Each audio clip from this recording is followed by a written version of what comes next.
on to college.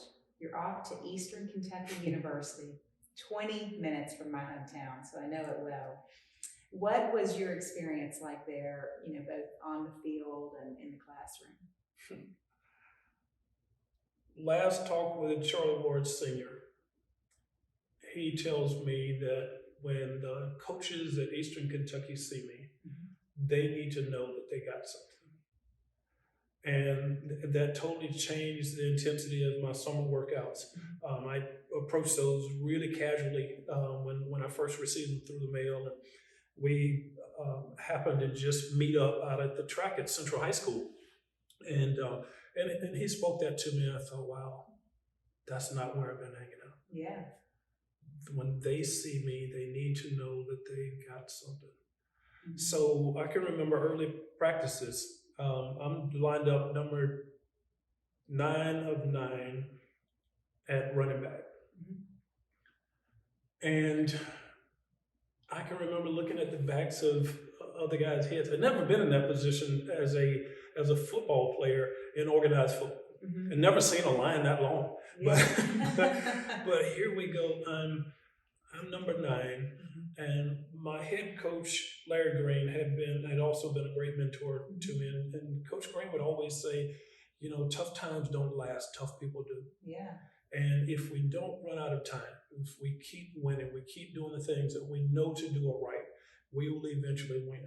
Mm-hmm. And I can remember thinking, and it seemed like the guy was sitting right here on my shoulder, and he said, tough times don't last. Yeah. Tough people do. And I thought, it's just a matter of time. I won't give up. I'll be the last man standing. That will happen. I will be the last one standing. And so I had a couple of good weeks of practice. By the end of the second week of practice, I moved into third running back, a couple of upperclassmen in front of me, doing the right things work, stay in the course. And that was the way I approached academics. If I'm going to be honest with anybody, I'm going to tell you I was not prepared to pursue a degree at the time. I went pursuing football, sure. Right? And I got, I would say, Rob Farmer would say good grades. I would say great grades. Yeah. But I was on a mission to never let classroom be a hindrance to what I was afforded on the football field. Mm-hmm. So I just took care of business. Yeah. It was just a part of taking care of business. And again, because I was studying in corners and I was making sure that I got the work done. The guys around me thought I was kind of 3/4 freak, maybe maybe the other quarter geek. And no, if we're given business to take care of business. Yeah, and don't let that be a burden. I enjoyed it. I enjoyed the accolades. I got won a lot of academic awards and academic All-American and a lot of fun stuff. Yeah. It was all a part of, I'm going to say, the character that I believe the Lord was forging in me. Mm-hmm. And as much Noel, it's really funny, but getting to a place where, again, trying to do the right things. Yeah. And at the same time, trying to figure out, how do I get back to home at some point to be able to share that this process was often spoken by parents and again, Sunday school, in churches, teachers. Man, we had some great teachers. Yeah. I learned from really wonderful adults what to do and what not to do. And again, I just pressed the pedal to try and do more of the things that I was supposed to try and get right. Yeah. And hope for the best. Yeah, you experiencing these little rewards that I keep hearing, like going from 9th to 3rd running back, and just, the applause, the name over it just seems like those little nuggets, just those little nuggets of encouragement. Right. And just really kept you going. I know EKU very well, growing up so close, and it was a party town, party school, known for it. Did you ever engage in that? It just seems like you were so hyper-focused. I'm just curious, were you I was involved in any of that? Did you experience college like that? I was hyper focused. I was hyper focused, but at the same time, um, the prettiest girls I think I had ever seen. Oh my goodness! I think the ratio of girls to guys was 7-1. I was told, which in the recruiting visit that helped to get me to Kentucky. But yeah, I would tell people all the time I wanted to play professional football, be the first from my hometown to do that, be the first from my high school to do that, and I wanted to find the prettiest girl in the world that could sing. That was the package. Man. And so yeah, my eyes did lift from the books a few times and go, wow. But it was a really exciting place. Downtown Richmond, Kentucky is alive, and so yeah, I went down, drifted into that a few times, and was tutored on how to meet girls. Eventually, you go, okay, I don't know if this is the right environment because. You could take the girl away from the liquor, but in central Kentucky, you couldn't seem to take the liquor away from the girls. No. Well, I know your wife, so you accomplished all three of those goals you just mentioned. So definitely, I love it.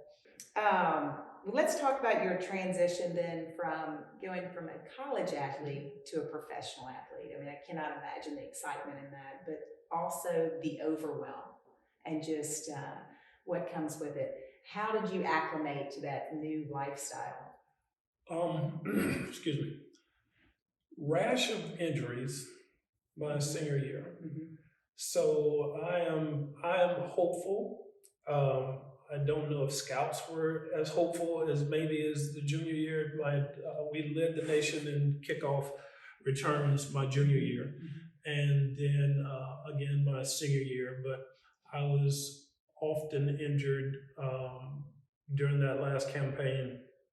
Through the pre-draft period, it was hamstring injury after hamstring injury. And so what started out as a really exciting senior year, preseason All-American and that wonderful stuff. All of that kind of went by the wayside. You get mid-season and just kind of wonder, it's a hamstring injury, it's a groin pull, ankle sprain, and things that were just enough to slow me down in my play. But because of maybe the junior year, opponents weren't able to exploit our soft spot, maybe being myself, right? So I continued to fight hard, work hard, and again, through the pre-draft period, it was tough. I had to go through this thing every now and then, just thinking about having a conversation with Tony Dungy and hearing him say, "Now we're not going to draft you." And you go, "Okay, so why are you here? Why are we going through?" So I'm back to come on, man, right? Right. You're back there. You're not going to draft me. But this guy was so gracious. He was such a blessing. He said, "These are the things that you need to work on to become a good professional." The next time you see me, I will have mastered these things. I didn't tell him that, but that was what went off inside of me. Right. And ironically, Noel, I go through a season in Cleveland. I'm a 9th round draft choice. They don't even have a 9th round in the draft these days. But I'm a 9th round draft choice. And second day of practice, here we go, hamstring injury again. And had a good first day. But second day of practice. And it was with Cleveland. Cleveland Browns. And welcome to Cleveland. Cleveland looked like your shirt on the ground. It's the whitest territory. Not used to it from South Georgia. Sure. And then the sky was gray. And it stayed gray for 3 or 4 months. Right. But all in all, I'm now in the National Football League, if you will, at least as close as I'm going to come to opportunity. And initially, I really didn't know how to handle it. What do these people expect? They really don't tell you. The show, for the most part, is about the first maybe 2 or 3 draft choices, and it's a big circus around those guys. They're expected to come in and probably make impact with the team. Me being a ninth rounder, with 2 or 3 other guys being 10 and 12. I don't think we have 11, but 10 and 12. We're in this, in the rookie locker room, the main locker room with all the veterans and stars and such, or we're removed from that. Yeah. The locker room is a little narrow hallway that went from the main locker room into the training room. And so the veterans have to come through, and again, the new stars have to come through this little tight spot where I'm here with my locker and they're coming right behind me. And, the seat starts out kind of in their way, and so you got to go up. and you really, I've never spoken to anybody very much about this. Yeah. But it is a true second class, if you will. And it's one of those things that really, that almost divides you from feeling like you're part of the team. Yeah. Right? So how do you now? Because I think I was appreciated very much at Eastern.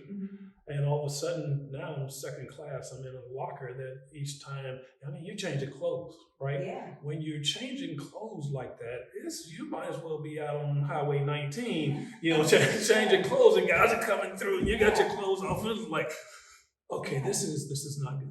Yeah. So it really lit a new fire. I was going to say, was it a motivating factor? It was. Yeah. It was. And the guys, those veteran guys were, at the same time, they did treat you as team. This is just the setup, right? Yeah. This is just the Cleveland setup.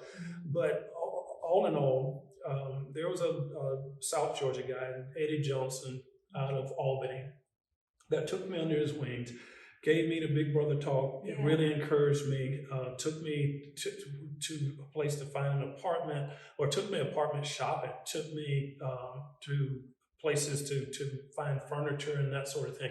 And ironically, from Louisville, Kentucky, right? Yeah. So he, again, big brothered me and really encouraged me, and really wouldn't allow the fire in me to go out. Sure. Because again, just being real, that's being in that situation and not knowing how to negotiate it. What do you do when you're in this?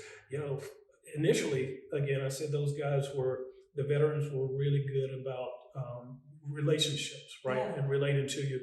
But because it was so awkward, how do I change it? And it's almost like, again, you've been dumped in the dungeon. Yeah. So this South Georgian encourages me to no end, and I took that and really channeled everything to a positive. When I was able to get back into practices after that hamstring pull, it was probably more fire than I'd ever had. I need to show these guys. And ironically, they had chosen in 8th round and 10th round. Both those guys were safeties. Oh, wow. So we have 3 rookie safeties, and I'm the only one that's crippled, right? What do I show these people with very little opportunity? All I can do is practice. I'm on injury reserve. They can't bring me up and put me in a ball game. So the other 2 guys, in maybe 3rd, 4th game, both of them were starters. I have to show enough of something in practices to be able to stay here. And what happens in that situation is, once you go on injury reserve, at that time they had to keep you for 5 weeks. Okay. And so I've got 5 weeks to show my value to these coaches, the scouts, everybody here, when they found 2 stars to be able to play my position. Yeah. So the deal is, you need to use every opportunity. I cannot waste a day. Yeah. That's right. But again, I was was already used to not wasting any time. Yeah. Within you already. Yeah. So, with the few practices that I was given, I think I showed enough during that time. End of that season, the league comes up with a Plan B free agency in which each team was able to protect 37 players, and then all of the injured and whomever else was allowed to go out and shop your talent. And it was viewed as a major negative at the time. Yeah. You're the guys that nobody wants, right? And but I knew, they kept me the whole season, so I've shown enough. And shoot, man, we get back in the spring, I'm gonna show them more. Yeah. And the way you found out whether or not you were placed on Plan B was you had to watch the news. They didn't tell you; they put it on the local news. So I'm thinking, yeah, I don't need to watch the news this evening. I'm secure, man. Yeah. I've shown. And one of my closer friends on the team called me and said, "Hey, you watching the news?" Well, I said, "No, man, I'm not gonna watch that." Because I'm thinking I'd be one of those guys that somebody else is on there, and I'm developing that attitude. Well, he's not, well, whatever. Yeah. And he said, "Well, we should probably watch it. Nobody really knows." 6 o'clock news. It's major news, right? NFL is introducing the new free agency system, and they put up the list for the Cleveland Browns. And I don't remember if it was alphabetical order or what. But my name was the first name on the list. Yeah. So does that mean they don't want me? Wow. Come on, man. Right. You're back. You know what? That's okay. Back to that small, slow, starting high schooler. Yeah. Somebody will call. I will be prepared. And so we just started that cycle all over again. Ironically, that coaching staff, Marty Schottenheimer, spent his last season, that season with the Browns. He goes down to Kansas City, and he calls and says, "Hey, listen, this is what I have. We have to teach these guys our system. You've learned our system. I want you here." Wonderful. I thought, whoa, yeah. Coach, that's great. Didn't work out that well, but I signed immediately to become a Kansas City Chief, and so that was it was let's say different ride. It became kind of turbulent because I found myself watching a lot of football up close and personal. Played a lot of special teams. I felt like I had done enough, and I was a part of being able to teach the system to the defense there. But there was a guy in place. Deron Cherry was maybe 5-6-time Pro Bowler at the time, aging a little bit, but he was definitely a Pro Bowl caliber player. And so I had no argument, but guys in the game, girls in the game want to be starters in the game. So for 2 years, I worked my butt off. Again, kind of working through the same process. Fruit wasn't there. And it wore on me, and eventually after the second year, I'm Plan B free agent again. I go in for my exit meeting with Coach Schottenheimer, and he says to me, looked me in the eye, and he says, this team is on the rise. And I'm thinking, we are. And he says, my job with this team. He said, well, do you know my job with this team? I said, well, it's to coach us. And he said, well, right now, for where we are, my job is to hold the team together. And he says, with that, I'm putting you on Plan B. Kind of contradicted. Like, well, I went into his office as the special teams captain. And I just waiting on him again to give me the attaboy. And sure.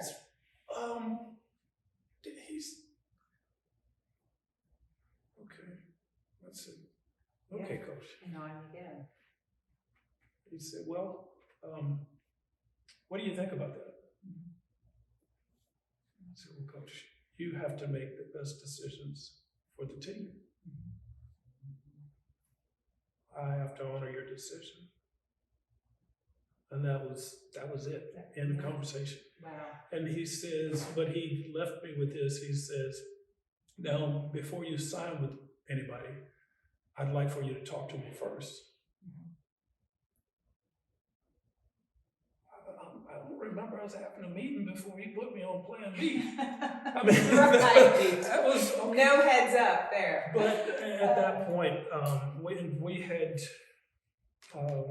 gotten married just a few weeks. I was going to say, there's a reason you were in Kansas City. Yeah. Yeah. Just a few weeks prior to the unemployment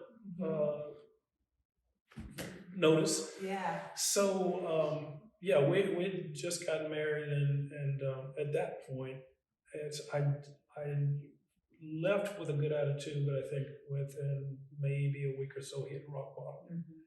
And I thought, I've done this, and I've done my best at it. Yeah. And I'm okay. Right. The greater thing, we were, Noel, I can't remember the whole process, but I can tell you, there was a point when I know the Lord just spoke something to my heart. And it was about contentment. It came through the mouth of my wife's father. We were, we had met once before that. And the second time, I think it was that we met, he took me down into his basement. And maybe about mid-season with the Chiefs, he took me down into his basement and he talked to me about godly contentment. And I listened to him, and I knew the verse that he shared with me. I tried to exercise it, but when he spoke it, it's honestly, it sounded like the dumbest thing that I'd ever heard. And again, it was just the state, the mental state that I was in, the emotional state that I was in. Yeah. And so he left me there in the basement and just encouraged me to pray to God and really repent. And I thought, I can't do that. Didn't say anything to him, but I thought, I can't do that. Yeah. 2-3 weeks later, my mother-in-law, his wife, took me into the same basement. And she looked me in my eyes and she said, have you even considered what my husband talked to you about? Again, these are the in-laws to be at some point, right? Yeah. And they were thankfully they were tough, they were stern. Yeah. But I was honest with her and I said, I can't do that. And she said, you have to. No have to thing just resounded in my mind. Have to. Yeah. I don't know if at that point between becoming a football player in college and that 2 or 3 years beyond college, that I had ever been told that I have to do something. Yeah. And so I'm thinking, have to. And she left me. And I prayed there in that basement in the moment because I was so miserable at the time with the whole process. Yeah. And so I just prayed, Lord, if this is not of you, please take it away. And that was the reason sitting with Coach Schottenheimer at the time, I was so comfortable. But like I said, give me a week or two removed. What's my next step? This really hasn't been what I set out to do. Do I go home from this point? Do I go somewhere and just try and get a job? What do you do at this point? Yeah. So all in all, we're at home, lying on the bed, the phone rings, and and I hear this voice introduce himself. It was, Danny, this is Joe Gibbs, the Washington Redskins. And then he gave a little bit of the recruiting pitch. Mm-hmm. And then he said, I hear that you're a Christian. Mm-hmm. I believe you will fit here with our team. Mm-hmm. I'm thinking, what kind of mess is that? Now, that's really stupid. The guys, you'll fit here with us because you're a Christian. How low can you go, brother? Yeah. But and come on, man. Yeah. Joanne says it's now we had both through one of the Kansas City Chiefs guys that had gone over it, had signed with the Redskins and had a good season with them. Yeah. Had contacted me and told me that Coach Gibbs would be calling. Mm-hmm. So Joanne says, that's the Gibbs coach. That's the guy. Are you going to answer? You know, back when we had answer machines, right? Yeah. So we're just listening to the recording, and then I said, or the answer machine. Mm-hmm. I said, no, I'm not going to take that. I'm done. Wow. And he continued to speak, and he said, no strings attached. I'd like for you and your wife, we'd like to fly you over so you can meet some of our people and just take a look. Yeah. He said, your wife. Mm-hmm. That had never happened. Sure. My wife can go on the recruiting trip with me. Mm-hmm. That's different. Very unique. So I did pick up, when he said that, I picked up the phone, mm-hmm. and we had conversation, and then we flew over probably within the week. I can't remember. But it was a really good visit. There was a group of wives, 4 or 5 of them came to the hotel to meet with Joanne and take her out and show her around. And then about the same amount of guys came to do the same with me. Yeah. And again, you go through the recruiting thing in college and then that first Plan B thing. But now I'm meeting with a group of guys, and one of them happens to be a safety. Oh, wow, yeah. And Clarence Vaughn seems so genuine to me, seems so sincere. Yeah. And I'm thinking, but you're the number 2 safety. If I come here, we would be fighting it out for number 2. Yeah, because number 1 is a killer. Alvin Walton was one of the best safeties in the league. And I'm barely playing in Kansas City. They don't expect me to come here and take this guy's job. So it's myself and Clarence Vaughn. Noel, we signed the papers. Awesome.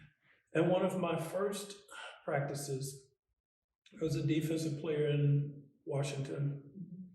The same guy comes up and stands right beside me.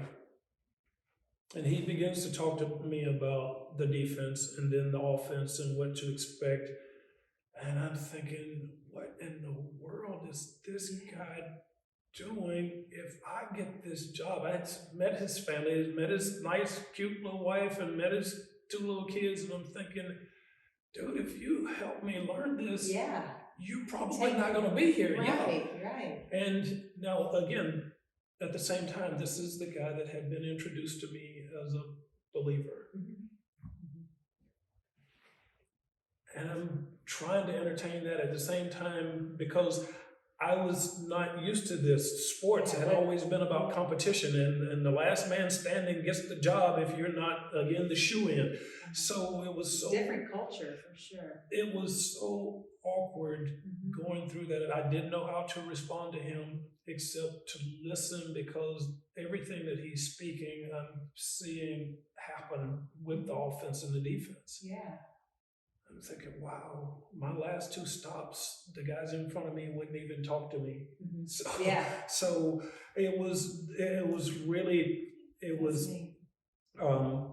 it made me uncomfortable initially because I did not know how to respond to him. Right.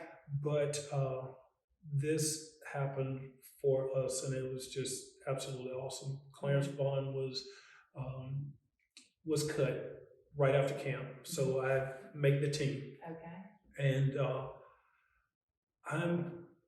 the first game we win, I think we might have beaten Detroit Lions minus Barry Sanders. It might have been 41-7 or something like that. Yeah. I get no defensive minutes. And I'm standing on the sideline and I'm kind of drifted into that pity party again. Right.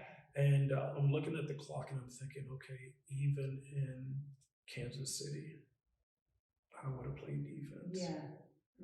And that was the first time that I can say it really hurt. It really penetrated at that point. And I thought, okay, hey, play out the season. We're playing on grass. I'll get less injuries. After this, I'm headed home. Yeah. The next day, we're out. We're running sprints after a practice. Two things were happening. One, that didn't normally happen with the Washington Redskins. We won a game. We practiced the day after. I was told it doesn't happen. Yeah. Gibbs would give them the day off. And then we're running sprints after practice. Again, team conditioning for the most part didn't happen. You were left as a professional to take care of that part on your own. And so I'm running behind my group.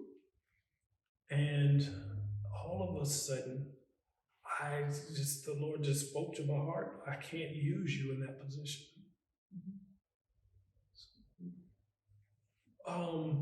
Okay, where'd that come from? So it's like, okay, so I started trying to work hard to catch up with the guys that I was running with. Yeah. And I couldn't catch them. So they get to the end of a sprint, turn around, running back the opposite direction, and I'm turning and I'm trying to catch up with them, and I'm trying as hard as I can.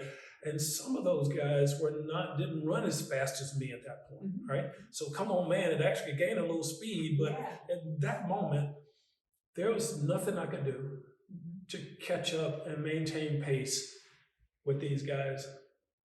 And it wasn't all out sprints. Yeah. It was, we're not running 100% effort. And now it's like, okay, Lord, I know I heard you. Help me, please help me. And I first meant the attitude, because that's what I felt like he was expressing. Right. My attitude was totally upside down. And so I thought, wow, well, maybe it could be the position I'm in relative to everybody else. But I know I heard God. I know I heard you speak. And so that week I went through, and I'm really just trying to give it everything that I have, beyond anything that I've ever been able to do. And so I'm studying more. I'm making sure I do the extra weight work and extra running work, everything that I could possibly do to try and get ready for the Dallas Cowboys. Yeah. Which is now, I know, is the biggest rivalry in the world, right? We're going to play Dallas on Monday night. And I can tell you, on Thursday after practice, I'm walking in, and it had a good practice effort-wise. Yeah. But I questioned for the first time, Lord, if you put me into one of these games as a defensive player, would I be ready? I mean, is that the reason I haven't played a lot of defense? Is that it? Yeah, you're trying to decipher it. Yeah.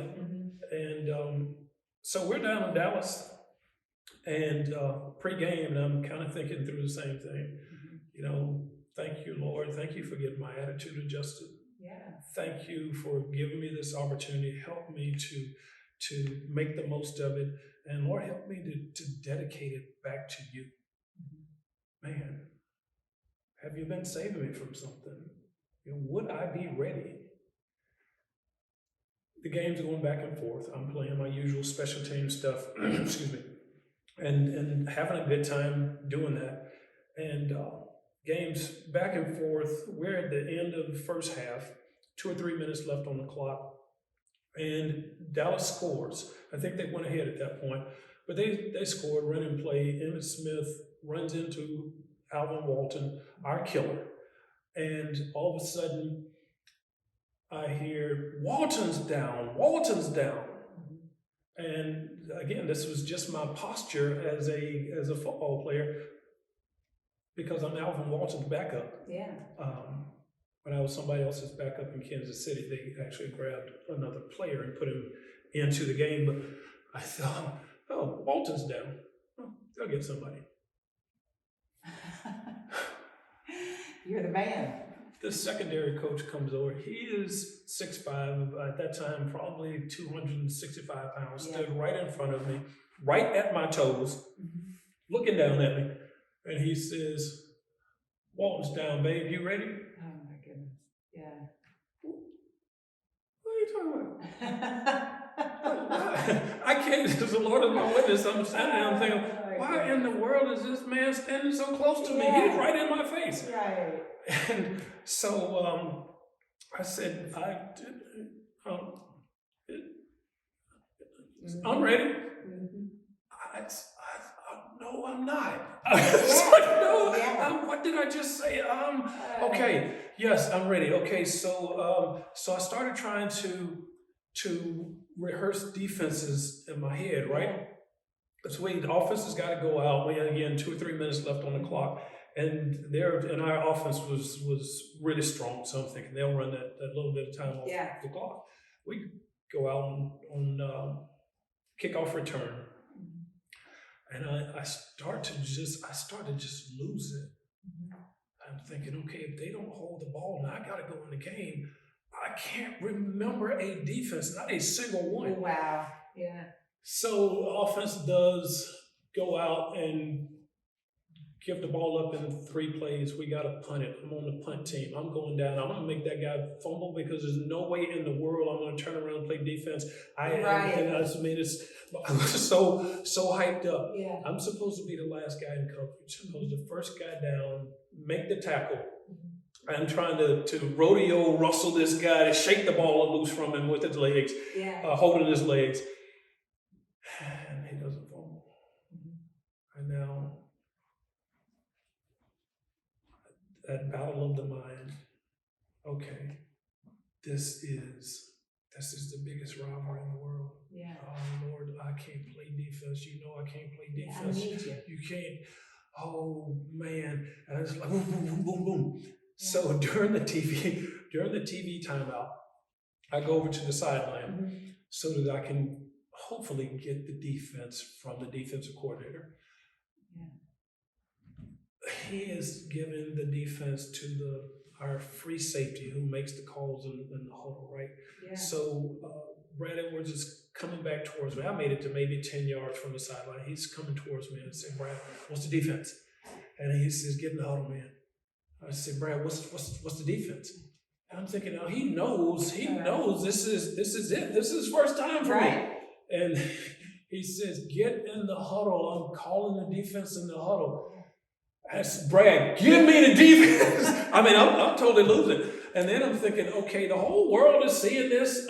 This is not good, but you got to give me the defense. Right. So I go to the huddle. He gives the base defense, and I realize, okay, they're trying to take care of me on the sideline. Give me the training wheels defense. I'm thinking, okay, thank you, Lord. But I could not pull it up. Okay, so strong zone. What is strong zone? Dallas runs their first offensive play, and I make my first tackle in the Washington Redskins uniform. I was a little late closing the gap. It was one of those things where just reactionary. Yeah. I'm in on the tackle. I was like, thank you, Lord, thank you. Okay, I couldn't remember what to do still. It wasn't, I was thinking after that first snap, then, okay, it's going to be football game on. Oh, no.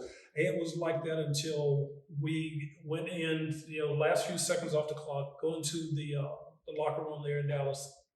And I'm thinking, okay, Lord, you got 15 minutes to heal Alvin. Right. You can heal him in 15 minutes. So he didn't heal him in 15 minutes. Yeah. But from that point, I remained the starter for the Washington Redskins until I gave it up. Yeah. So, and I'll just say, kind of to the short, situation after situation, I was blessed through just some really fun, really exciting places with the Washington Redskins defense. After that first game, and then again, through that first game, it continued like that for 30 minutes. 30 minutes of football. I know I'm begging the Lord to, okay, please help me again. Please help me again. Yeah. And play after play and watching the film the next day. And it was lights out, all pro, all American football, but I was in position that I was supposed to be, made the plays that I was supposed to make, missed on an interception. That could have been a great play and probably maybe even sealed that first game that I was in. But I realized more than anything, the Lord was with me. Sure. And it was, again, became so exciting from that point, growing as a teammate. These guys in Washington, it was so different. These guys loved each other. They blessed each other. Yeah. They held each other accountable. I'd never known team like this before. We had an outstanding team at Eastern. We had guys that loved each other, but this was a totally different level. Yeah. And where, again, there's usually so much competition between guys that are playing the same position. There was so much complementary work going on with the Washington Redskins. Just a great place to be. I grew as a believer. I grew from the experience with Clarence Vaughn, but this is the point I really wanted to be able to make, and because again, this was given to me. Yeah. We made the Super Bowl, and we go through that game back and forth. It was not so much back and forth on the scoreboard, but the game was in hand, maybe end of third quarter. 3 or 4 minutes left on the clock. Clock's winding down, and our sideline's going crazy. Fans behind us are going crazy. And in the moment, I didn't feel the whole euphoric high that you're supposed to get, I guess, at that point. I'm thanking God, Lord, you took care of me through this thing after all those tough experiences, and then not trusting for this, right? I came to a place where I can say that I no longer trusted for this. Yeah. But you blessed me to give it up. And then you blessed me in it. Yeah. I thought, Lord, what is this really all about? What is this really all about? And in the moment, it's like he turned my head, and down the sideline, the guy that had been cut from the Washington Redskins team, when Alvin Walton, number 1, went down and I was moved into number 1, Clarence Vaughn was brought back to the team as the number 2 strong safety. I thought, wow, this guy shared what any athlete would consider his best at that time. He gave me his best. And I thought, wow, man. What a person. That's what it's all about. He is getting God's reward. That day, Clarence Vaughn won his 2nd Super Bowl, and I was the guy in doing all the work. He played special teams and did a great job. But it was so fun going through that moment where I'm asking, and God says, well, here it is. It's about my kids being able to share with each other. Yeah. It's a basement moment.